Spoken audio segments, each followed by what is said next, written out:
Hello, good evening student. तो देखो, आज हम बात करेंगे, आज जो लेटिस चल रहा है हमारा, उस लेटिस की प्रॉपर्टीज पे बात करेंगे। उससे पहले एक दो डेफिनेशन है, जैसे कि क्योंकि इस प्रॉपर्टी में उन डेफिनेशन का यूज होने वाला है।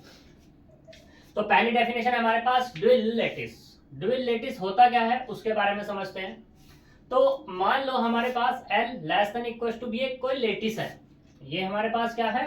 लेटिस है। कंडीशन कैसी है? Less than equal to for any A B belongs to L. कुछ भी ले लो, A B belongs to L के लिए। The converse of the relation less than, यानी कि इसका जो कन्वर्स रिलेशन आएगा वो क्या होगा? Greater than equal to is defined as a greater than equals to b. This implies and implies b greater than equals to a.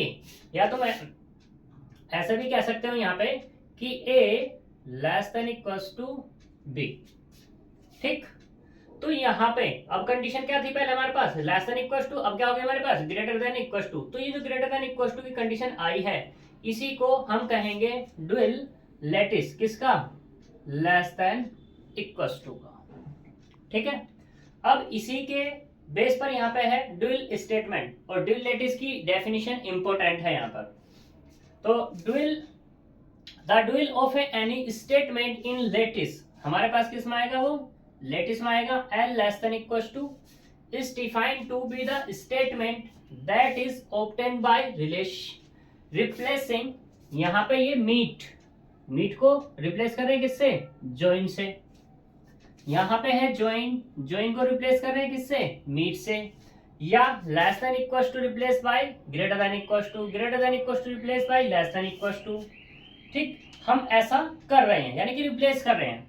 तो let L be the lattice and A B belongs to L, then dual of the statement, dual of the statement वो क्या होगा? A meet B less than equals to B join C is A meet B, sorry A join B greater than equal to B meet C. तो ये condition वहां पे क्या करेगा? Hold करेगा।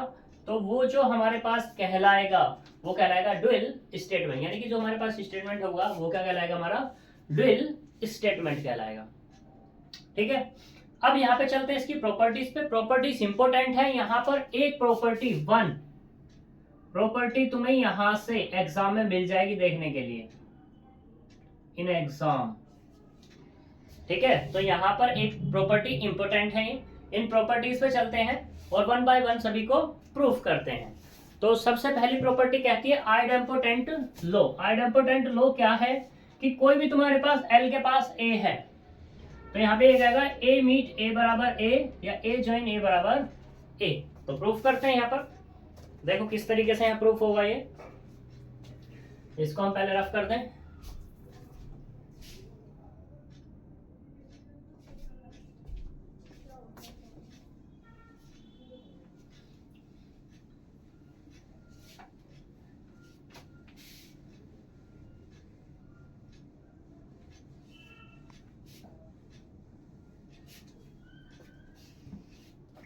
तो देखो फर्स्ट प्रॉपर्टी में बात करते हैं, प्रूफ।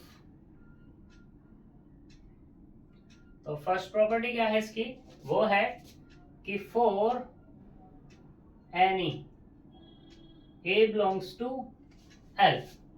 तो यहां पे जो हमें प्रूफ करके दिखाना है कि ए मीट ए बराबर ए होता है, और ए ज्वाइन ए बराबर भी ए होता है। ठीक है। तो देखो, वी नो दैट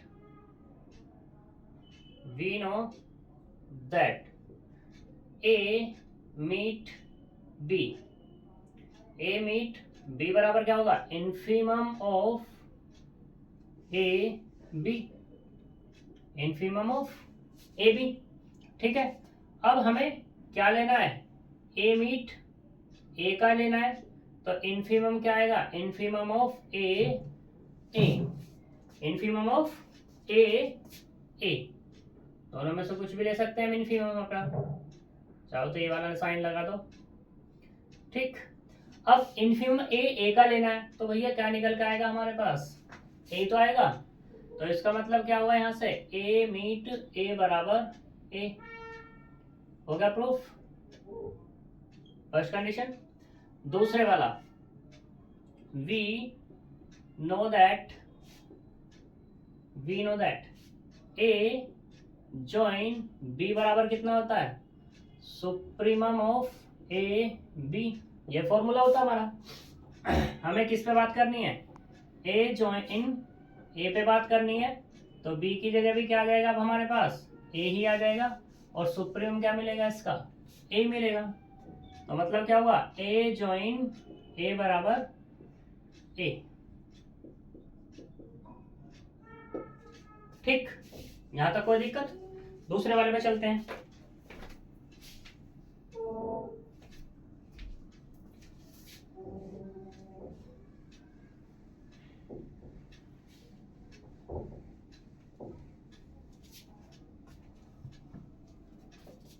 और देखो दूसरा प्रूफमेंट क्या कहता है, दूसरा प्रूफमेंट है कम्यूटेटिव लॉ, यानी कि for A B belongs to L, then उस केस में प्रूफ करना है कि ए मीट बी बराबर B meet A, and A join B बराबर बी जॉइन ए होता है।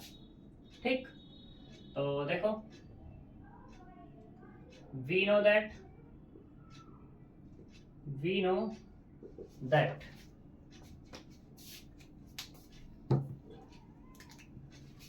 क्या जानते हैं हम कि ए मीट बी बराबर क्या होता है, इन्फीमम ऑफ ए बी होता है।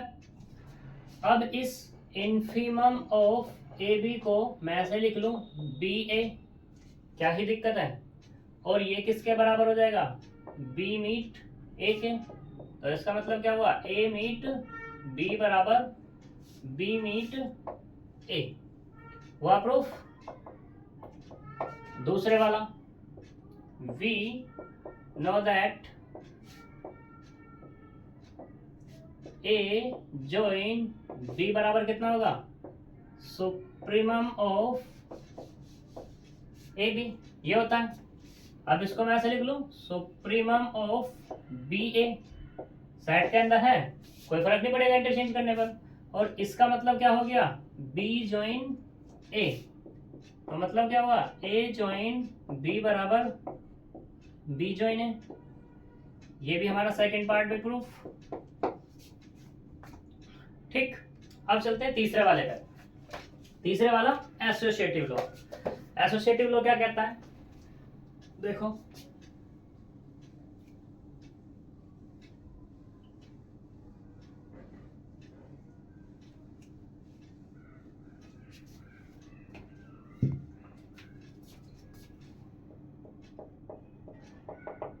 तीसरा हमारे पास, for any A B C belongs to L, then A meet B, sorry A join B join C बराबर होगा A join B join C के। एंड दूसरे वाला, A meet B meet C बराबर होगा A meet B meet C के। सही, तो देखो करो प्रूफ करते हैं इसको, थर्ड वाले को। हम यहाँ पे लेट करके चलते हैं कि लेट एक्स बराबर, पहले मीट वाले पे बात कर लेते हैं, A meet B meet C, and Y बराबर A meet B meet C, हम इसको लेट कर लेते हैं। ठीक, नाउ देखो x बराबर कितना, a meet b meet c है, तो इसका मतलब क्या हुआ, x less than equal to या तो a से है, and x less than equal to b meet c से है। ठीक, अब x less than equal to a and x less than equal to b and x less than equal to c, ये condition आ जाएगी जैसे ही आई थी हमारी। ठीक, अब देखो x less than equal to a and x less than equal to b and x less than equal to c। अब मैं इन दोनों के साथ ले रहा हूं, तो यहां से क्या होगा, x less than equal to a meet b and x less than equals to c। तो फिर उस केस में x less than equals to a meet b और मीट कितना जाएगा c। यहाँ तक कोई दिक्कत बताओ, अगर कोई प्रॉब्लम हो तो। नहीं है तो आगे चलते हैं फिर हम अपने। सही। और ये क्या है हमारे पास, ये किसके बराबर है, मैंने यहाँ क्या माना है y माना है। तो देख लो यहाँ पर कि x less than equals to y। सही। तो देखो बाय ड्यूल प्रॉपर्टी से, by dual property x less than equals to y है, तो यहाँ पे क्या आ जाएगा मेरा x greater than equals to y आ जाएगा। एक है हमारा लेस देन और एक है मेरा ग्रेटर, तो इसका मतलब क्या हो जाएगा x बराबर किसके y के। और जब x बराबर y हुआ तो x मीट सॉरी x नहीं a meet b meet c बराबर किसके a मीट b और मीट c के। हो गया प्रूफ। ठीक। अब दूसरे वाला प्रूफ करना है। दूसरे वाला कौन सा है, ज्वाइन वाला। तो लगाओ भैया ज्वाइन वाला। तो सिर्फ यहां पे मुझे एक ही चीज लेना है, सिर्फ क्या, बाय लॉ ऑफ ड्युअलिटी से। लॉ ऑफ ड्युअलिटी क्या है कि A meet B meet C बराबर कितना है, ए मीट बी मीट सी है, देन ए जॉइन बी जॉइन सी बराबर ए जॉइन बी जॉइन सी हो जाएगा। ये हमारा लॉ ऑफ ड्युअलिटी है। ठीक है, जो हमने ड्यूल का हमने अभी बताया था ड्यूल लेटिस, उसका हमने यहाँ पे यूज किया है। अब बात करते हैं तीसरे वाले पे। तीसरे वाला क्या है इसे रफ करते हैं।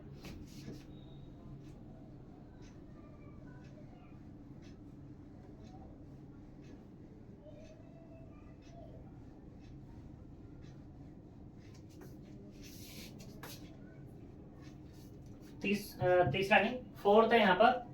जो फोर्थ है वो है एब्जॉर्प्शन लॉ कि A B belongs to L. तो यहाँ पे हमें प्रूव करना है कि ए मीट बी बराबर कितना होगा, ए होगा, एंड ए जॉइन बी बराबर वो भी ए होगा। ठीक है जी, तो करते हैं सब प्रूफ। देखो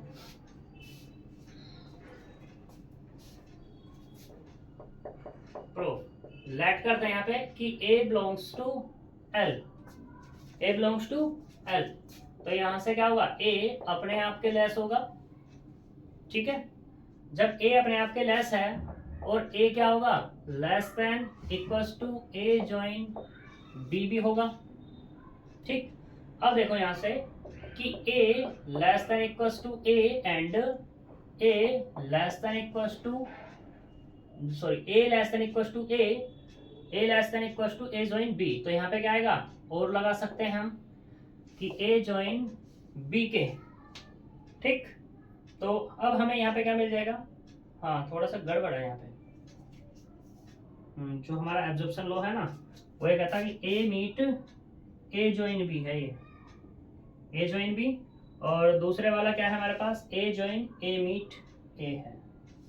ये थोड़ा गड़बड़ है। ठीक, तो यहाँ पर हम इसको क्या लिख सकते हैं, A less than equals to A less than equals to A join B। तो इसका मतलब क्या, A less than equals to A and A less than equals to A join B। तो इसका मतलब क्या हुआ कि A less than equals to A meet A join B के। ठीक है, तो by law of duality, law of duality से क्या हो जाएगा हमारे पास कि A greater than equals to A meet A join B।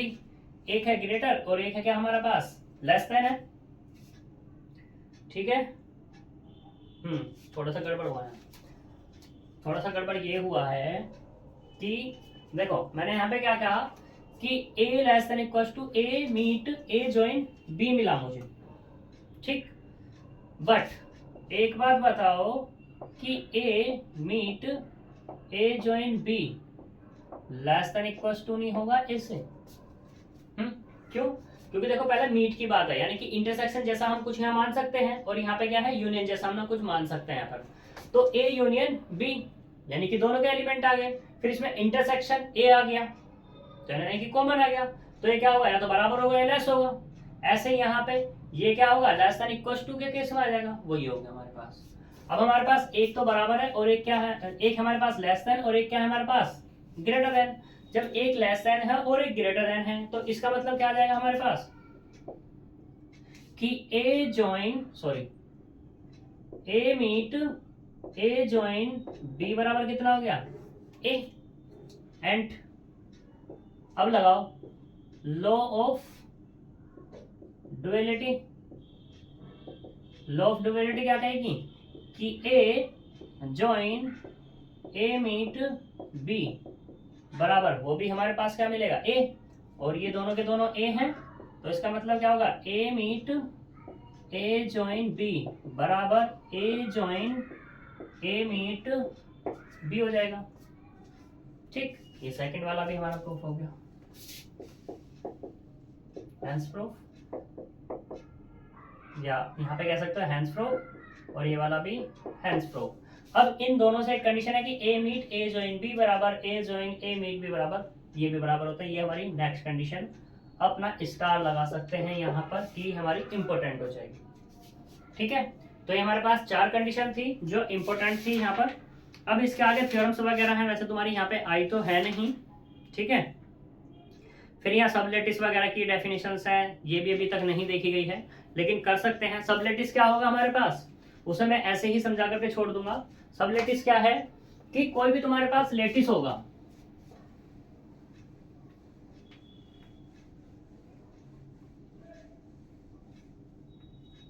कोई भी तुम्हारे पास ये लेटिस है L less than equal to का केस पर, तो हमने यहाँ पे एक M ले लिया सबसेट, इससे एक M लिया है। अगर ये M इसी के रेस्पेक्ट में, इसी बाइनरी ऑपरेशन के रेस्पेक्ट में लेटिस प्रूफ हो जाता है, तो मैं इसको क्या कह दूंगा, सब लेटिस बोल दूंगा, ठीक है। ये हमारी सब लेटिस की डेफिनेशन है, सही। ऐसे ही तुम्हारा आइसोमोर्फिक के लिए कंडीशन है। आइसोमोर्फिक के कंडीशन में क्या होगा कि मान लो तुम्हारे पास एक फंक्शन है L1 से L2 की तरफ, L1 लेटिस है और L2 भी लेटिस है, कि if f of a join b बराबर कितना मिल जाए तुम्हें, f of a join f of b मिल जाए, ठीक है, f ऑफ b मिल जाए, तो हम कह सकते हैं, और for all a b belongs to L1, this implies that f of a और f of b belongs to L2, then L1 isomorphic to L2। ये मैंने आइसोमॉर्फिक की कंडीशन बताई थी तुम्हें, ठीक है। ये भी खत्म अपना। फिर डिस्ट्रीब्यूटिव की बात हो रही है। डिस्ट्रीब्यूटिव का मतलब क्या हो जाएगा यहाँ पर, डिस्ट्रीब्यूटिव में मान लो ऐसा है कि a join b meet c, तो ये कितना आएगा a ज्वाइन b और मीट में a ज्वाइन c, ये डिस्ट्रीब्यूटिव हो जाएगा तुम्हारा, सही। कंप्लीट लेटिस की बात हो जाएगी। अब कंप्लीट लेटिस में क्या हो जाएगा, कंप्लीट लेटिस में क्या होगा कि late L be a lattice, then L is said to be complete if every subset A of L meet A join A exist, यानी कि meet भी exist हो और join भी exist हो, thus in every complete lattice less than there exists a greatest element G and least element L। मतलब कुल मिला के कहने का मतलब ये है, कंप्लीट लेटिस हम कब कह देंगे उसमें, अगर उस लेटिस के पास क्या हो जाए, हमारे पास ग्रेटेस्ट एलिमेंट भी हो जाए और लीस्ट एलिमेंट भी हो जाए, तो वो हमारे पास लेटिस क्या कहलाएगा, कंप्लीट लेटिस कहलाएगा, ठीक है। फिर बात करते हैं complement of an element in a lattice. Complement पे बात करते हैं, तो कॉम्प्लीमेंट में यहाँ पे दो चीजें होंगी कि a ज्वाइन b बराबर तो क्या मिलना चाहिए तुम्हें, 1 मिलना चाहिए, और a मीट b बराबर क्या मिलना चाहिए, 0 मिलना चाहिए। तो मैं यहाँ पे कह दूंगा ए क्या हो जाएगा, ए कॉम्प्लीमेंट है किसका, बी का, या बी कॉम्प्लीमेंट है किसका, ए का। अगर कोई भी इन दो कंडीशन को एक साथ डन करेगा तो अगर दोनों में से एक भी होल्ड नहीं हो रही तो यहाँ पर हम नहीं कह सकते कि ए कॉम्प्लीमेंट है किसका, बी का, या बी कॉम्प्लीमेंट है किसका, ए का। ठीक है, तो ये तुम्हारी यहाँ पर लैटिस की डेफिनेशन वगैरह सब यहाँ पर हो गई। बाउंडेड लैटिस में भी वही केस होगा तुम्हारे पास, ग्रेटेस्ट और लीस्ट एलिमेंट वाला केस। तो भाई तुम्हारा ये यूनिट यहाँ पर खत्म हो जाती है। अब इसके जितने भी एग्जाम्पल्स हैं, क्वेश्चंस हैं, वो तुम लोग सब करके देखना, ठीक। और जितने भी तुम्हारे आए हैं सीसीएस यूनिवर्सिटी में वो सारे क्वेश्चंस कर लेना, मोस्ट इंपोर्टेंट चैप्टर है। यहाँ पर मैंने तुम्हें पहले ही बताया था कि देखो 18 नंबर तो इसके क्या है, फिक्स है, 18 मार्क्स तो फिक्स है। अब 18 में यहाँ पर प्लस 7.5 और ऐड कर दें तो कितना आ जाएगा, 25.5। तो कुल मिलाकर के जो बात हो रही होगी वो कितने पर होगी, 18 to 25.5 इस यूनिट से बात होगी। ठीक है, तो इसलिए ये इंपोर्टेंट यूनिट है, तो इसे कर ले सभी लोग। सही, अब हम मिलेंगे नेक्स्ट टॉपिक के साथ, नेक्स्ट यूनिट के साथ, नेक्स्ट वीडियो में। तो हम चलते हैं अपना। उससे पहले देखो, जिस बच्चे ने भी हमारा चैनल को सब्सक्राइब नहीं किया है उसे चैनल को सब्सक्राइब कर लें। जिस बच्चे ने आगे शेयर नहीं किया वो शेयर कर दे, जिससे कि तुम्हारे फ्रेंड्स का भी भला हो सके और वो भी कुछ सीख सकें, अच्छी अच्छी चीज़ें, नई नई चीज़ें। तो मिलेंगे अब हम नेक्स्ट वीडियो में। Bye bye.